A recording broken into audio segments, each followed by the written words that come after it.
Some sentences feel like answers. What they really do is tell us to stop looking. Some people are just born evil is one of those sentences.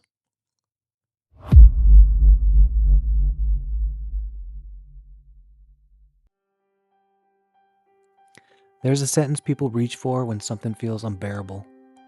When the harm is too deliberate, cold, or too human.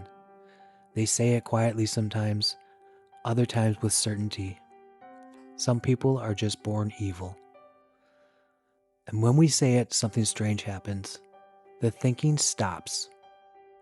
Because if someone was born that way, there's nothing to examine. There's nothing upstream, nothing to fix. Evil becomes an origin story instead of an outcome. And here's the problem. If people were born evil, evil would look consistent. It doesn't. It clusters, it concentrates, it follows pressure. Violence rises under scarcity. Cruelty flourishes where accountability dissolves. Exploitation thrives when harm is distant and abstract. Change the environment, and the behavior changes. That alone should make us pause. So let's start at the beginning. Infants are not born moral beings. They are systems under construction. A baby doesn't understand values. A baby doesn't record intention. A baby records patterns, regulation, consistency, safety. Not love as a feeling, but safety as a signal. And here's the first uncomfortable truth. Development does not respond to effort. It responds to adequacy. You can do everything you think is right and still miss what was needed. Biology doesn't care how sincere you were. It cares whether the signal arrived on time. And the consequences don't show up right away. They don't announce themselves. They show up years later as a nervous system tuned for threat. As a reward system biased towards short-term gain. A comfort with abstraction, a distance from consequence, traits we later moralize. Then we add another layer. We raise children inside systems we rarely stop to evaluate. We outsource large portions of development not out of neglect, but because it's normal. Because it's required. Parents see fragments.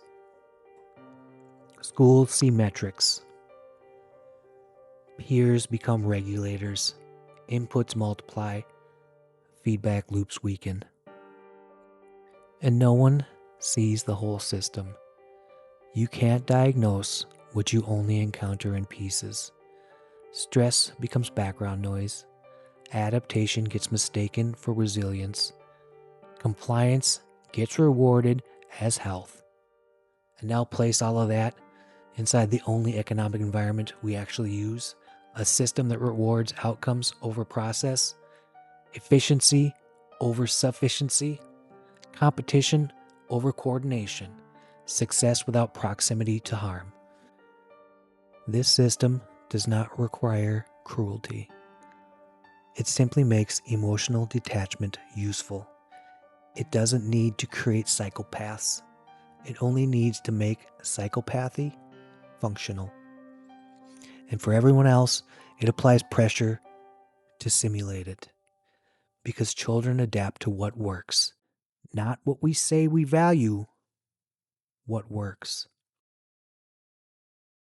So when someone grows up able to decide without emotional friction, able to abstract suffering, to justify harm as necessity, we look at the adult and say, they were always like that. Born evil. But what we're really seeing is a system doing exactly what it trained them to do. This is where we need to be honest, because evil doesn't show up the same way everywhere. It adapts to position. When you grow up wealthy, evil learns to hide behind distance. Decisions stop touching faces. Consequences move somewhere else. It looks clean, legal, optimized. When you grow up poor, evil looks different. Scarcity collapses time. Threat becomes constant.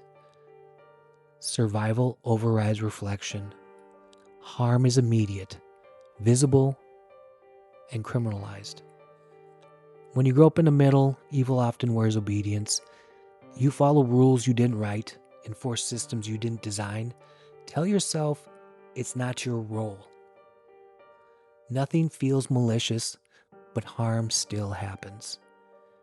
And then there's the kind of evil that ignores class altogether. Ideology. The moment someone believes they are unquestionably right, harm stops feeling like harm. Institutions make it easier. Break responsibility into pieces and no one feels like the villain. Trauma carries it forward. Status threat weaponizes it. Systems teach us how not to look. None of this requires anyone to be born evil. It only requires the right conditions. Now listen carefully, because this matters. Understanding cause does not erase responsibility. People are still accountable for what they do, but refusing to understand cause guarantees repetition. Calling something evil feels like fighting it, but most of the time, it's how we avoid responsibility for the conditions that produced it. Evil becomes the scapegoat that protects the system.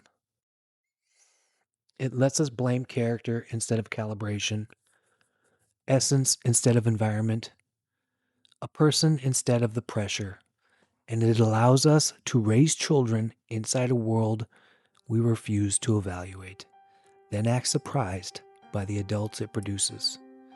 So no, this isn't about excusing harm. It's about fighting it at the only place that matters, upstream.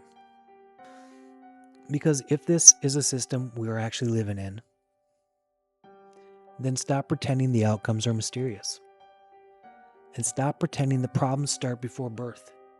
If we want less evil in the world, we don't start by naming monsters.